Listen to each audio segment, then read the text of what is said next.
Repare como diz aqui em 2 de Coríntios, no capítulo 5 e versículo 21, diz assim: aquele que não conheceu pecado, Deus o fez pecado por nós, para que nele fôssemos feitos justiça de Deus.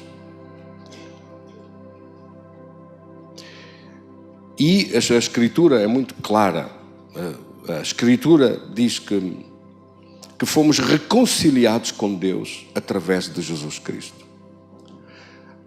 Versículo 17 diz assim: se alguém está em Cristo, nova criatura é, as coisas velhas passaram, tudo se fez novo. E tudo isto provém de Deus, versículo 18, que nos reconciliou consigo mesmo por meio de Cristo e nos deu o ministério da reconciliação. A saber, ou seja, é isso que quer dizer, versículo 19, que Deus estava em Cristo reconciliando consigo o mundo, não lhe imputando aos homens as suas transgressões, e nos confiou a palavra da reconciliação. De modo que somos embaixadores em nome de Cristo, como se Deus exortasse por nosso intermédio, a que em nome de Cristo vos rogamos que vos reconcilieis com Deus. Porque aquele que não conheceu pecado, Deus o fez pecado por nós, para que nele fôssemos feitos justiça de Deus. Meus queridos irmãos, quantas escrituras, amém? Quanta palavra escrita, toda a Bíblia é reveladora deste conhecimento, que fomos perdoados por Deus, que Ele é o Cordeiro de Deus que tirou o pecado do mundo. Em Romanos 5 diz a Bíblia que fomos justificados mediante a fé, temos paz com Deus. Agora temos paz com Deus. É o que dizem em Romanos capítulo 5. Nós ainda não vamos participar da Santa Ceia. Vou tomar mais tempo hoje do que o normal e hoje só vamos falar deste tema. Amém? Por isso, se quiser pousar ainda isso, pode pousar os tabuleiros com o vinho e com o pão. Depois, quando chegar o momento, eu aviso, está bem? Obrigado. Vamos então olhar para a palavra de Deus sobre isto. Como já vimos antes, a cruz não foi um fracasso. A Escritura claramente diz que a cruz foi um triunfo. Portanto, com certeza o Sr. Papa, que estudou tantas coisas como a maior parte dos bispos e dos cardeais que lá estão continuamente a fazer cursos, mas só fazem cursos sobre história, sobre filosofia, sobre teologia, sobre muitas coisas, mas ter conhecimento, há uma coisa muito diferente entre ter conhecimento e ter sabedoria. Entre ter entendimento, conhecer muitas coisas, o seu computador, por exemplo, não tem sabedoria nenhuma, mas está cheio de conhecimento. No computador estão guardadas coisas que são pilhas e pilhas de milhares de informação, mas se lhe perguntar alguma coisa, ele não o aconselha a tomar boas decisões na sua vida sobre os problemas da vida, porque ele não tem a sabedoria nele, ele não é capaz de responder. Quem é que me está a entender? O entendimento, ter um monte de conhecimentos, estar despejado, cheio de conhecer muitas coisas, não significa saber aplicá-las. Não significa ter a capacidade de as usar. A capacidade de as usar chama-se inteligência ou entendimento nas Escrituras, e a capacidade de usar para encontrar soluções e respostas como meios de resposta para fazer face às dificuldades, a esse processo todo, é o processo que na Bíblia é chamado como a sabedoria. Temos então 3 níveis: conhecimento ou informação. Podemos ter muita informação de muitas coisas, mas depois é preciso saber aplicá-la. Por exemplo, repare, um médico estuda imensas coisas, mas depois tem que ter a sabedoria de as aplicar corretamente. Sim ou não? Senão todos aqueles milhões de megabytes de informação que lá está, se não for bem usada, bem aplicada, não vai produzir os resultados que são desejados. Assim é igual no direito, em qualquer fação do direito, seja um bom advogado, é aquele que é capaz de ter tido muita informação, conhecimento de muitas coisas, mas depois tem que a saber usar e aplicar. E a isto a Bíblia chama a sabedoria, a capacidade de usar certo, de aplicar certo. O entendimento é perceber. Perceber, há muitas coisas que nós temos que perceber, que entender. Aí estamos a falar do capítulo da inteligência. É entender. Entender, por exemplo, as intenções para além das palavras. Entender significa ser capaz de fazer uma leitura das ações e não daquilo que se ouve. Jesus valorizou mais aquilo que as pessoas fazem do que aquilo que as pessoas dizem. A gente fala muito bem, mas na prática não faz nada daquilo que diz, faz ao contrário. Se não houver inteligência, se não houver entendimento é a capacidade de ter capacidade de ver para além das palavras, para além das informações, para além daquilo que é dito, ser capaz de entender em profundidade, ter entendimento. Recorda-se do entendimento de José?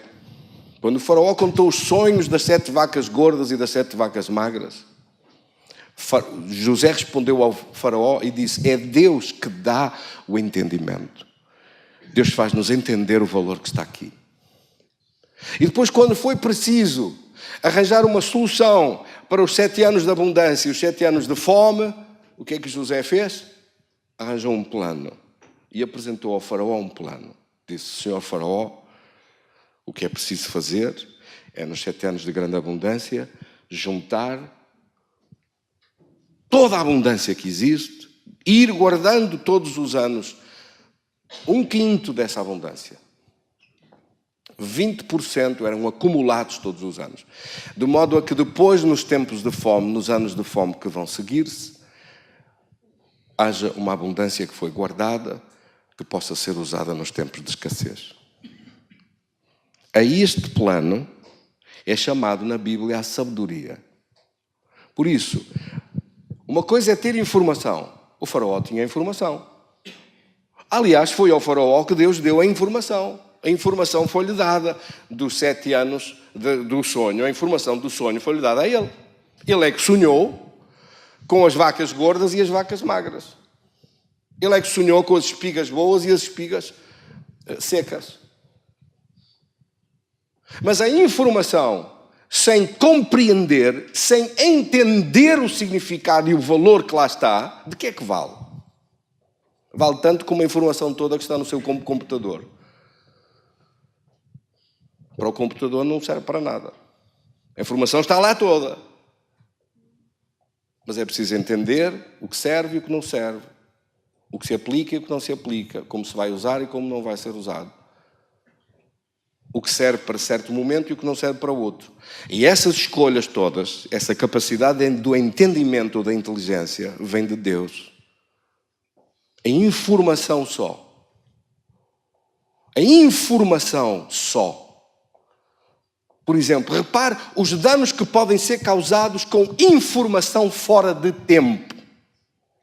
A informação sobre sexualidade dada a criancinhas, como querem fazer com essa coisa horrível que é a ideologia de género em ser ensinada nas escolas, para as quais este governo já contribuiu com 7 milhões. Deviam era apanhar 7 milhões de estalos.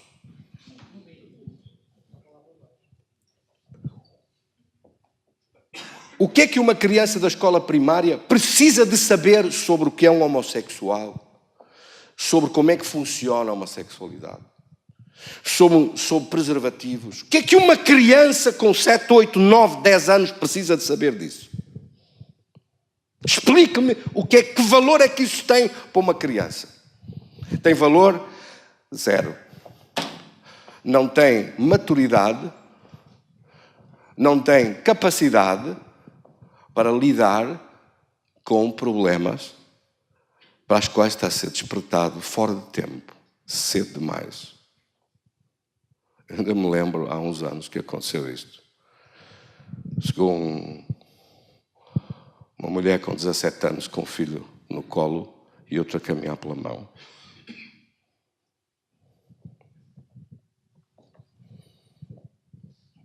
Viúva, a pedir de comer, a pedir pão, a pedir comida, a pedir coisas, que ajuda que lhe dessem. Eu fiquei estarrecido quando ouvi aquela história. Ela tinha acabado de fazer 16 anos e tinha 2 filhos. E o marido tinha suicidado há pouco tempo. Apaixonaram-se loucamente aos 13 anos. E a paixão era tão grande que tiveram que casar logo. Tiveram um filho imediatamente. Casaram, mas estamos a falar de 2 crianças. A família ajudou dos 2 lados. Puseram casa, puseram isto, puseram aquilo, e eles, na sua criancice, na sua ignorância, sem escola terminada, sem nada, lançaram-se na vida. Sem a maturidade que a vida tão competitiva e tão difícil nos nossos dias exige.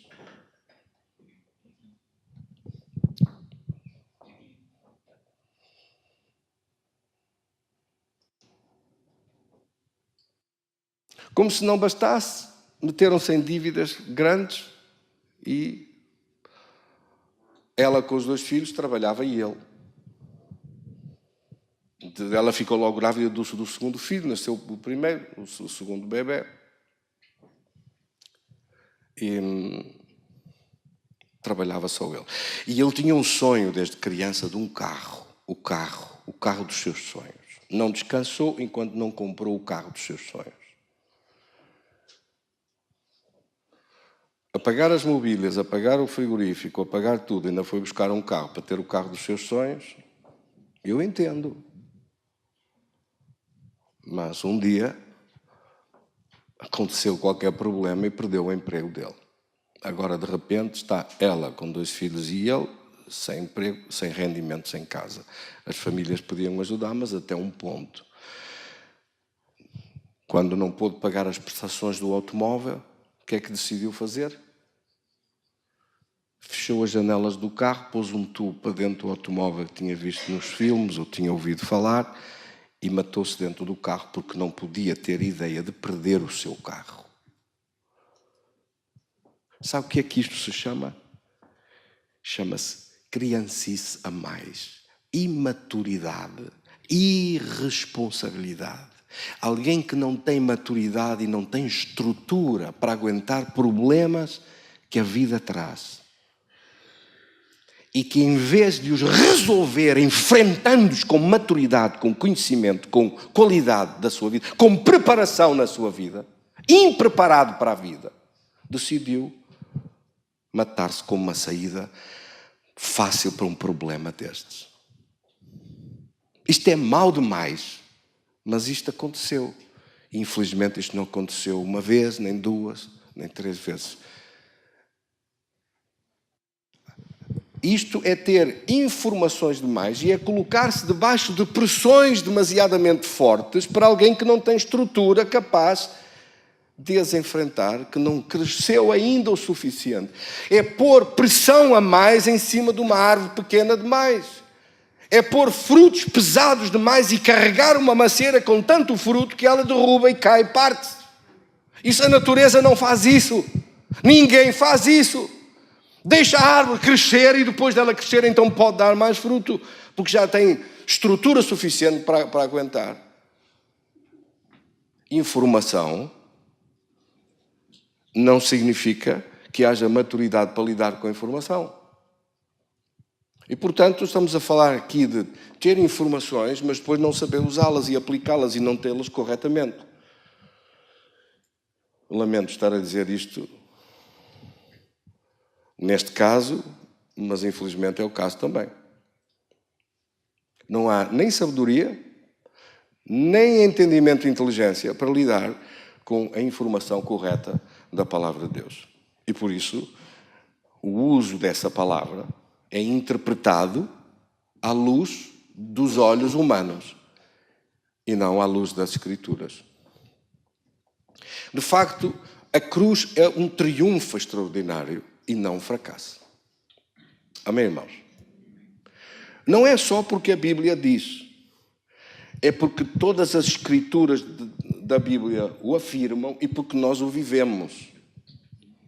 Porque se fosse preciso haver uma demonstração de uma prova viva de que a Bíblia é verdade, basta olhar para os filhos de Deus.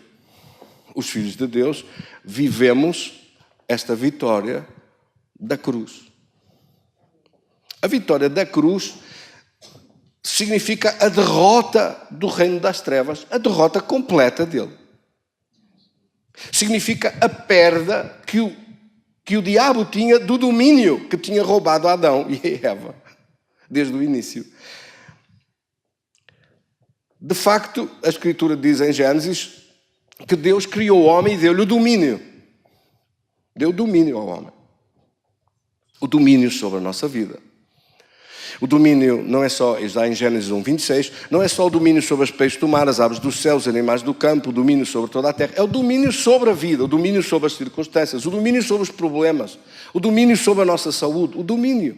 Esta palavra domínio tem muito que se lhe diga, porque domínio é o contrário de escravidão.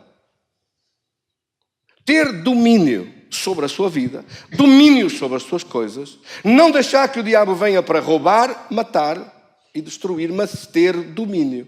Ter domínio é o contrário de ser dominado. Ter domínio é o contrário de estar escravizado. Uma pessoa que está escravizado num vício, escravizado numa doença, escravizado em alguma coisa, pode ser escravizado no engano. O diabo veio e enganou Adão. O objetivo dele era roubar-lhe as coisas que eram dele. O domínio que Deus lhe tinha dado, este domínio que Deus lhe tinha dado sobre a sua vida. Para isso ele teve que fazer Adão rejeitar Deus, deixar de ouvir a voz de Deus. E ofereceu-lhe uma outra coisa. Faz o que tu quiseres, vive de qualquer maneira, vive à tua maneira. Faz o que tiveres na tua vontade, não queiras saber da vontade de Deus e dos planos de Deus. Faz o que te dá na realíssima gana, o que te vem à cabeça para fazer, faz. O que te vier ao teu desejo para fazer, faz. E é assim que a maior parte do mundo vive, nos seus pensamentos, nos seus desejos, na sua vida, sem regras, sem os princípios de Deus, sem o conhecimento de Deus. Quem é que me entendeu? O diabo propôs-lhe isto. Mas qual era a intenção dele? A intenção dele era ficar com este domínio que está ali escrito. Domínio sobre toda a terra. O poder maligno queria dominar. O mal queria dominar. E ele sabe que ele não pode dominar se você estiver ligado com Deus. Se estiver unido com Deus, ele não consegue dominar.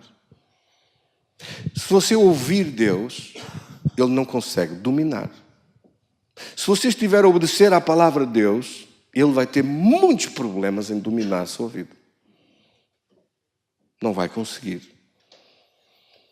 Em João capítulo 10, versículo 10, a Bíblia diz que o diabo veio para matar, roubar e destruir. Ele não consegue fazer nada destas coisas se você estiver unha e carne com Deus, estiver unido com Deus, estiver perto de Deus, estiver a ouvir Deus, estiver a obedecer Deus. Pelo contrário, as bênçãos de Deus vão multiplicar sobre a sua vida. É assim que nós precisamos muito menos de religião, precisamos muito menos de ser um rótulo, ser católico, ser protestante, ser evangélico, ser carismático, ser pentecostal, ser isto e aquilo. Esqueça essas coisas e concentre-se muito mais naquilo que dá certo, naquilo que produz resultados, que é ouvir Deus e obedecer.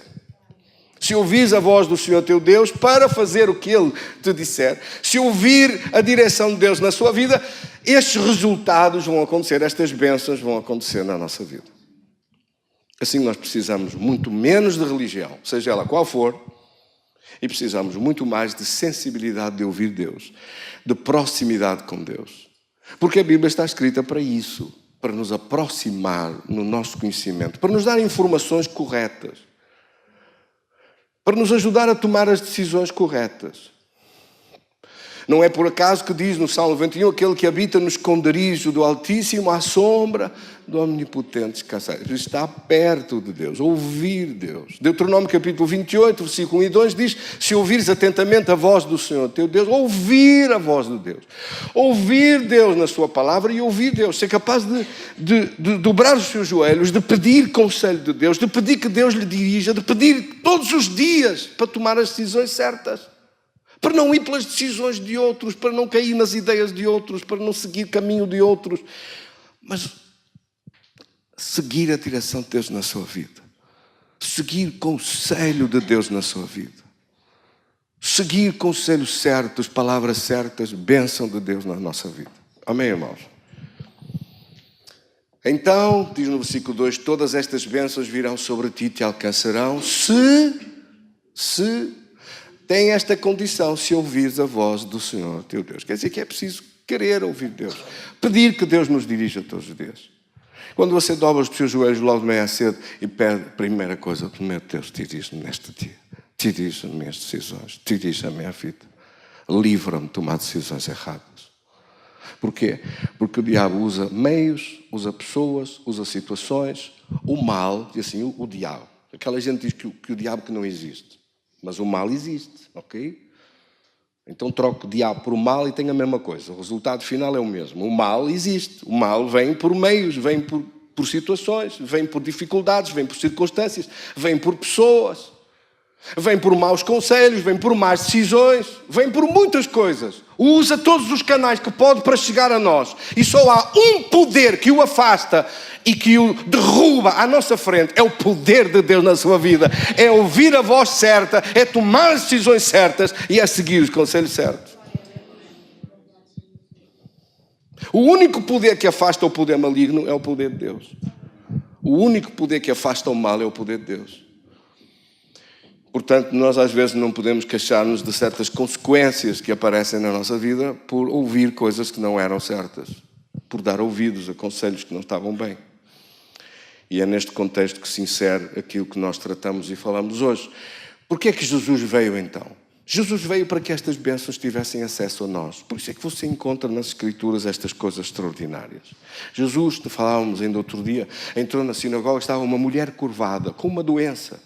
Não podia endireitar-se, não podia levantar-se. Que tipo de doença a Bíblia não gasta tempo a explicar as coisas nesse ponto de vista?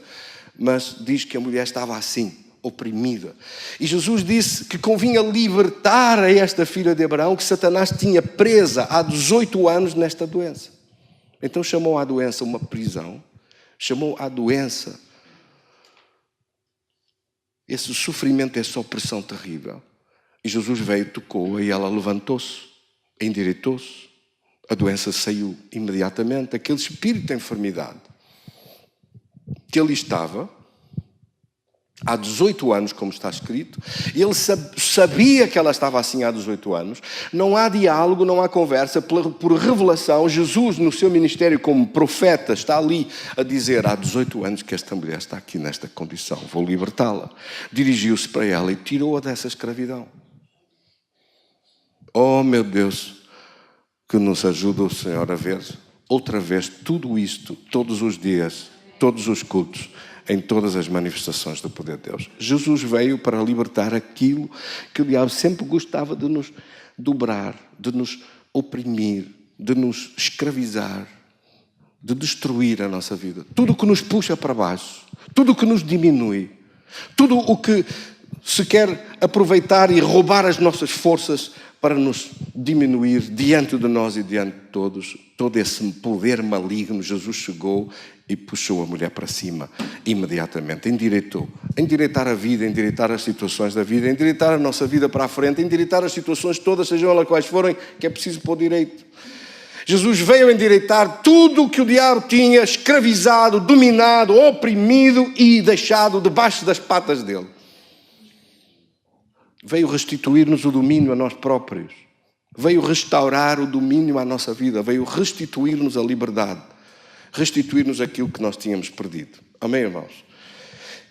É por isso que ele mandou pregar o Evangelho. Ele disse: ide e pregai a boa notícia do Evangelho.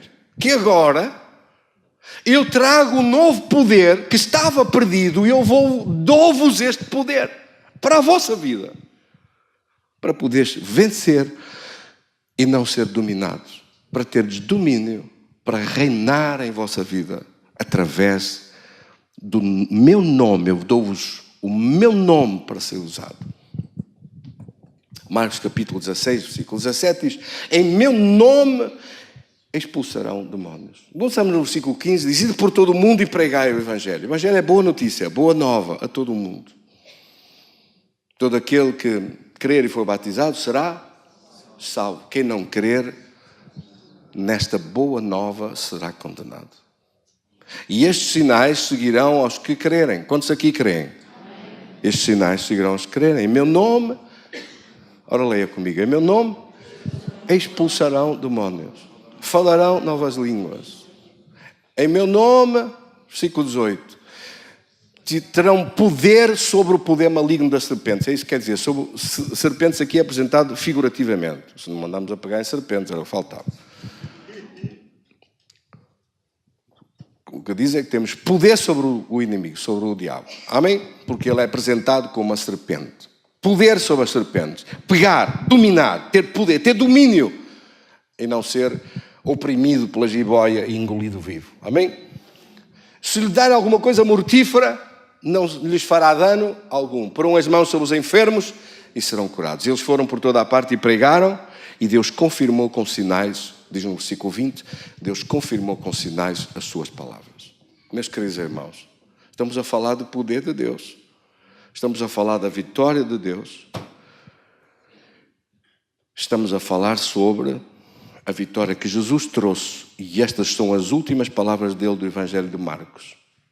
As últimas palavras que ele falou aos discípulos antes de subir, dizendo-lhes que eles tinham agora a possibilidade de contar as boas novas. A humanidade já não precisava de estar naquela prisão de Satanás, porque a porta foi aberta. A cruz abriu essa porta.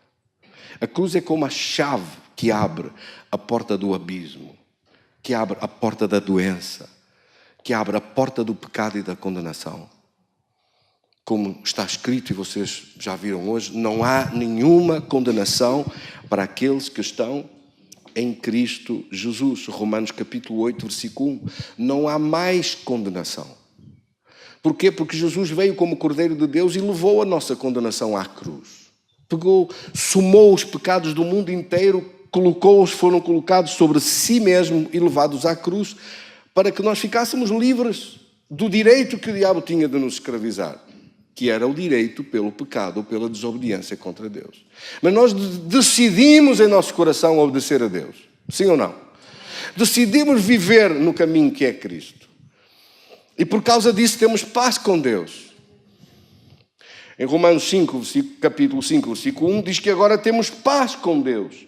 As coisas que estavam escritas contra nós, o que era escrito contra nós, como está escrito em Colossenses 2, no versículo 13 e 14, o que era escrito contra nós foi cravado na cruz. As coisas que estavam escritas onde? Nos livros que você encontra no Apocalipse. Um dia vão ser abertos os livros. Apocalipse capítulo 20, versículo 12, viu também os mortos, grandes e pequenos, postos em pé diante do trono, e foram abertos os livros. O livro da vida foi aberto, os mortos foram julgados segundo as suas obras, conforme o que estava escrito nos livros. Está tudo escrito das ações humanas, as ações da vida de cada um. E tudo o que não foi considerado cravado na cruz vai ter que ser julgado, porque a justiça de Deus é absoluta. Por isso é que há aqui outro livro que é chamado o livro da vida. Nesse livro estão escritos os nomes de todos aqueles que aceitaram a Cristo e que reconheceram o triunfo da cruz. A cruz não foi um fracasso, a cruz foi um triunfo. Porque Jesus somou os nossos pecados, os pecados do mundo inteiro, não só os de hoje, os de todos os existentes que viveram antes da vinda dele e todos os que viveram depois da sua vinda e depois da sua morte e ressurreição. Somando toda essa negação, todo esse pecado, todos que negaram, todos que não quiseram saber, tudo somou o pecado de todos e disse: Pai, põe isso na minha conta e eu vou à cruz e pago. Por isso é que você olha para a cruz e vê a justiça de Deus a cair. E olha que é uma justiça violenta. Sim ou não? E Jesus pediu no Jardim das Oliveiras, na última oração que ele fez antes de ser levado para a cruz, ele pediu: se for possível, passe de mim este cálice. Ou seja, se houver outra maneira de fazer isto, que eu não tenha que passar por esse sofrimento todo, mas que não seja feita a minha vontade, mas a tua vontade. Que os teus planos sejam feitos, ó Pai.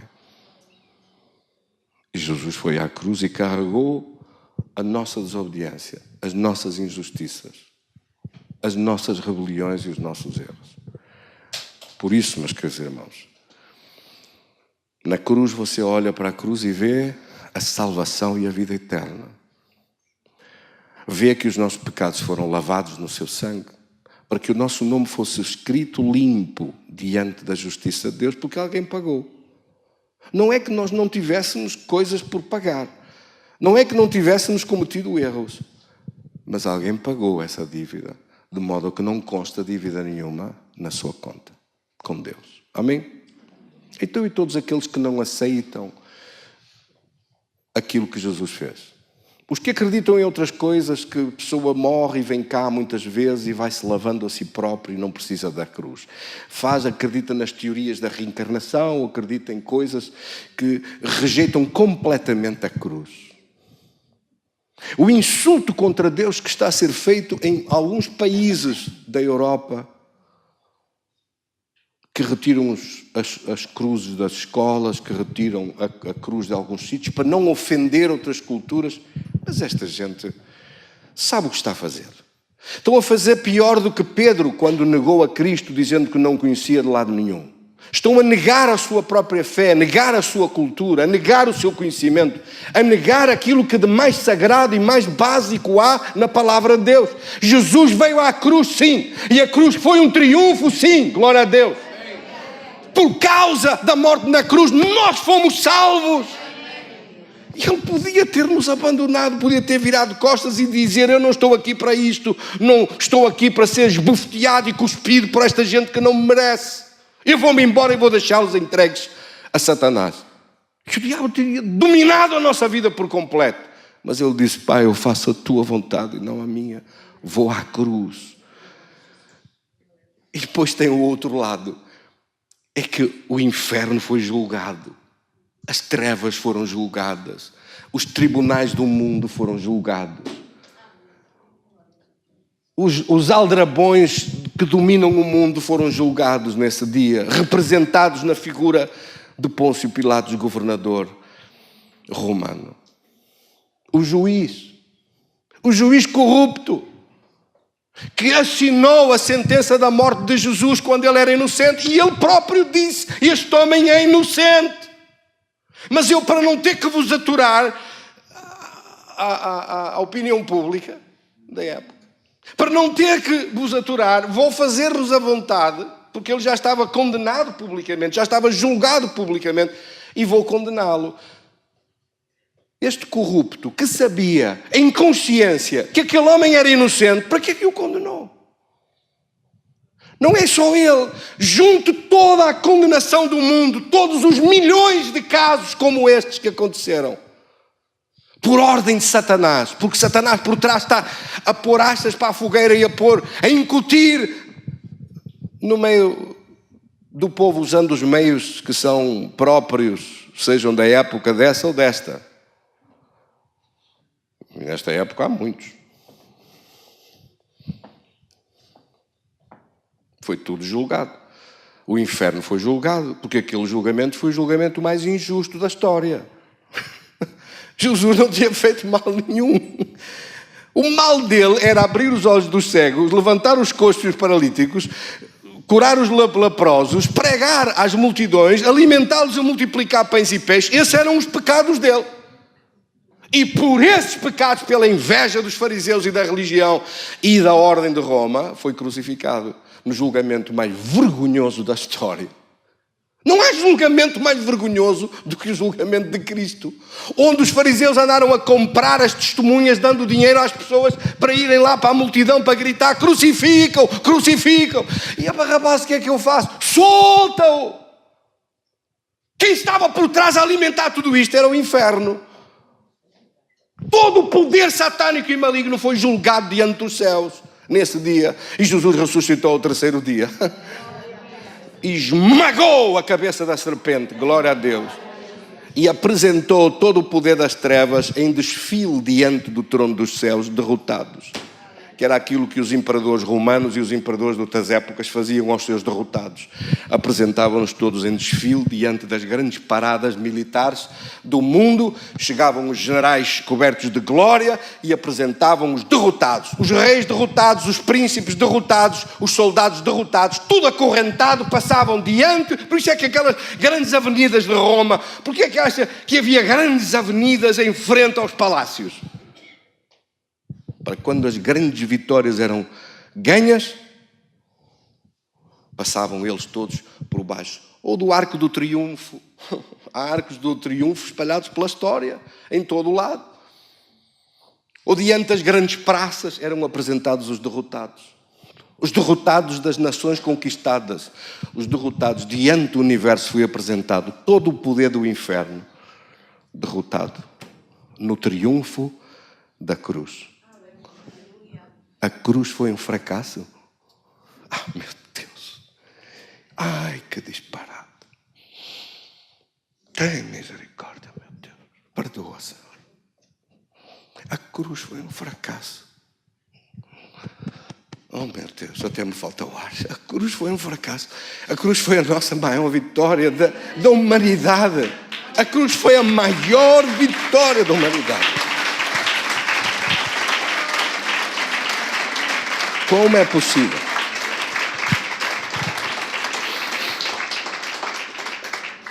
Sem a cruz não havia salvação e vida eterna. Sem a cruz não havia perdão. Sem a cruz não havia reconciliação com Deus. Sem a cruz não havia libertação da nossa vida. O diabo podia fazer de nós o que quisesse. Podia matar-nos sempre que quisesse, como ele faz no mundo inteiro. Ele mata quem quer, ele destrói quem quer, ele faz o que quer.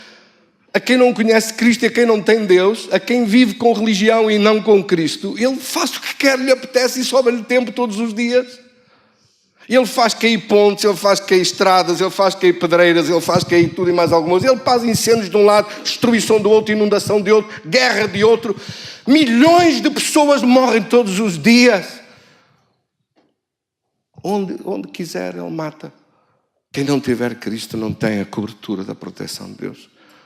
E os filhos de Deus deviam viver todos os dias, nós, estou a falar de nós, devíamos viver nesta consciência do poder de Deus e dizer ao diabo: não consegues fazer, não te permito que tu faças, não te autorizo que tu faças isso na minha vida, não consinto que faças isso naqueles que estão à minha volta, estás derrotado e eu sou mais que vencedor em Cristo. Porque por causa disso Jesus veio, para nos restituir o domínio, para nos compensar diante de Deus, para nos libertar, para nos dar outra vez o poder. Em Lucas 10:19, Jesus disse: eis que eu vos dou poder para pisar serpentes, escorpiões, toda a força do inimigo, nada vos fará dano algum. Isto não é uma história, isto é o Evangelho. Isto é a pregação do Evangelho. Não posso mudar o que está escrito. Jesus disse: eis que eu vos dou poder a todos aqueles que têm Cristo. Quantos é que têm Cristo aqui? Jesus disse que nos deu poder. Poder para você pisar serpentes, escorpiões, significa a força do diabo. Poder do mal, para vencer o mal, triunfar sobre o mal. Eis que eu vos dou poder para pisar serpentes, escorpiões, toda a força do inimigo e nada vos fará dano algum. Deu-nos poder. Afinal, este poder é nosso. Recuperamos o poder do domínio que estava perdido em Gênesis 1:26. Jesus trouxe-o para nós outra vez. Derrotando o diabo, deu-nos o poder outra vez. O diabo não consegue perceber isto. Muita gente não consegue entender esta bondade de Deus. Então ele restitui-nos tudo o que tínhamos perdido. É isso. Deus vai nos dar outra vez de volta as coisas que perderam. Dá. A começar pelo poder. Porque o poder traz o resto. Quem é que me entendeu? O poder de Deus traz o resto. Se você se encher todos os dias do poder de Deus, o que o diabo lhe roubou vai ter que lhe devolver tudo. Oh, glória a Deus! Ora, diga isso com força. Vou ser restituído. Vou ser ressarcido das coisas que o diabo me roubou. E vai haver multiplicação nessas coisas. Compensação por Deus. Em nome de Jesus. Se o diabo usou coisas para lhe roubar, para prejudicar, para atrofiar a sua vida e destruir, Deus dá a ordem para que isso tudo seja restituído e compensado. Que restituição com uma compensação em cima. Tudo isto foi por causa da cruz. Por isso, como é que se diz que é um fracasso? Quem é que me entendeu? Não pode ser um fracasso. Pelo contrário, a nossa gratidão é imensa. Porque não só é o caminho de acesso à glória de Deus que tínhamos perdido, ao paraíso de Deus, onde estão os nossos irmãos que partiram antes de nós, onde estão os grandes homens e mulheres da Bíblia que você lê sobre eles e que estão lá. Já estão de férias, já entraram de férias. Nós ainda estamos aqui, ao frio, à chuva, ao sol, ao calor, ainda estamos aqui. Mas estamos aqui para dar coça a esse diabo, sim ou não? E para vencer. Por causa do triunfo da cruz. Graças a Deus! Vamos participar da Santa Ceia. Vou pedir aos meus irmãos para rapidamente nos distribuírem a Santa Ceia. Nós vamos participar imediatamente e encerrar o nosso culto. Hoje fizemos ao contrário, deixamos a Santa Ceia para o fim, mas com certeza você vai poder participar da Santa Ceia com mais alegria, com mais visão do poder de Deus na nossa vida. Amém, irmãos? Querido Senhor, damos-te graças deste pão e deste vinho que são símbolos do teu corpo e do teu sangue que foi entregue na cruz. Tu foste entregue na cruz por isso mesmo, para que nós tivéssemos acesso à glória que estava perdida, para que fôssemos livres das derrotas que o diabo nos queria dar, para que tivéssemos restituição e compensação das coisas que o inimigo nos roubou. Nós te agradecemos. Tem aquela lista daquelas 7 coisas que estão escritas no Salmo 103.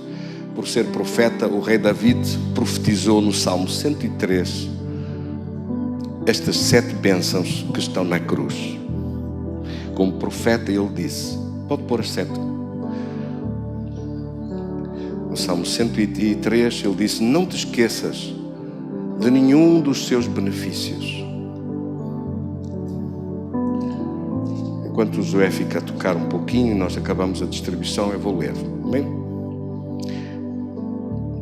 Bendize, ó minha alma, ao Senhor, e tudo o que há em mim, bendiga o seu santo nome. Bendize, ó minha alma, ao Senhor, e não te esqueças de nenhum dos seus benefícios.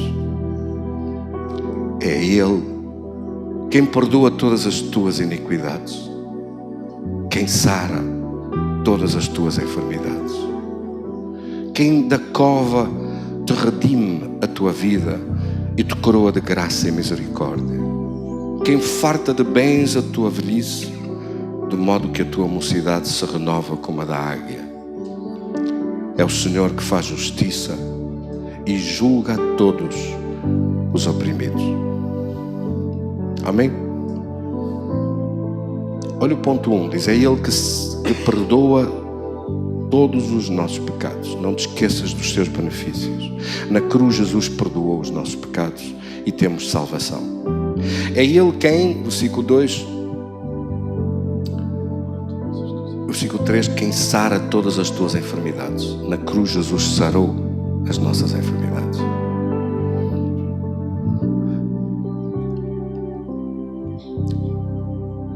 É Ele quem levanta a tua vida da cova onde o diabo te queria tirar para um buraco. Ele tira a tua vida de lá. Isso chama-se libertação. Amém, irmãos? E depois diz: quem te coroa de graça e misericórdia. Quem coloca uma coroa sobre a tua cabeça? Quem é que tem coroas sobre as cabeças nesta terra? Aqueles que reinam, aqueles que têm poder e domínio.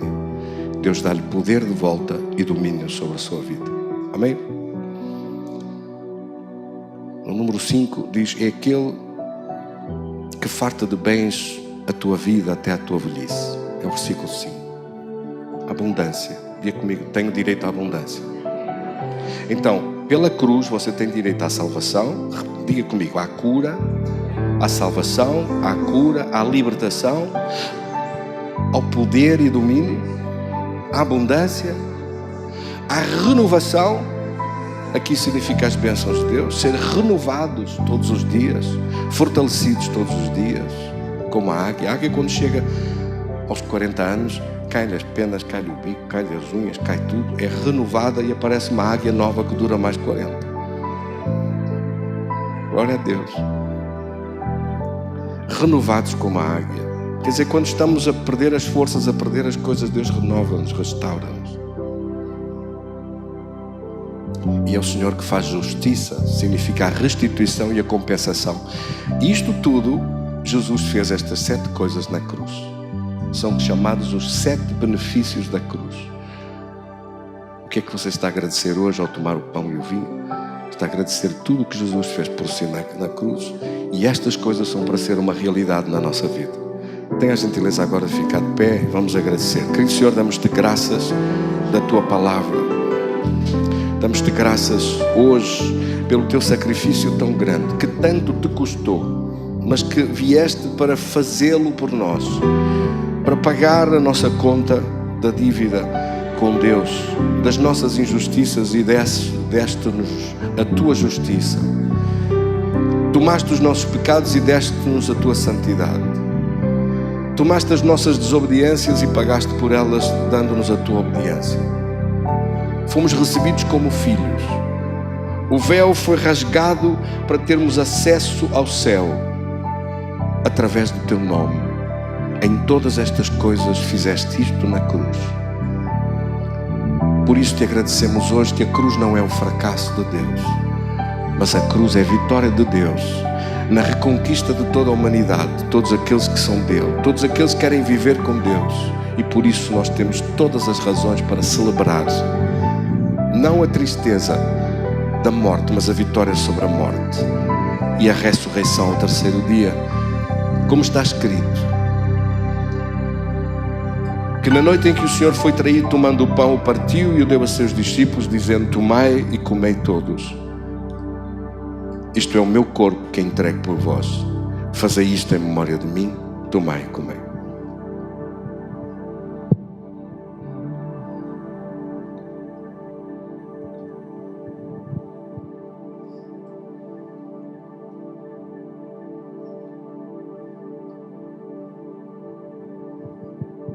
De modo semelhante, tomou depois o cálice e disse: este cálice é o cálice de uma nova aliança no meu sangue. O meu sangue é derramado por vós para a remissão de pecados. Fazei isto todas as vezes que o beberdes em memória de mim. Porque todas as vezes que comerdes este pão e beberdes este cálice, anunciais a morte do Senhor até que venha. Tomai e bebei.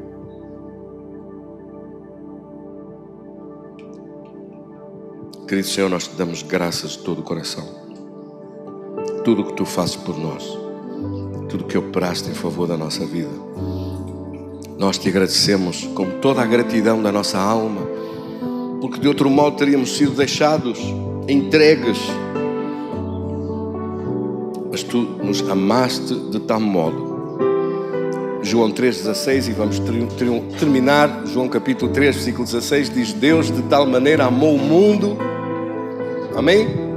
Que deu, João 3,16, Deus amou o mundo de tal maneira que deu o seu Filho unigênito. Vocês não me deixem ficar mal, que este é o versículo dos evangélicos no mundo inteiro que sabem isto de cor. Não me deixem ficar mal, por amor de Deus.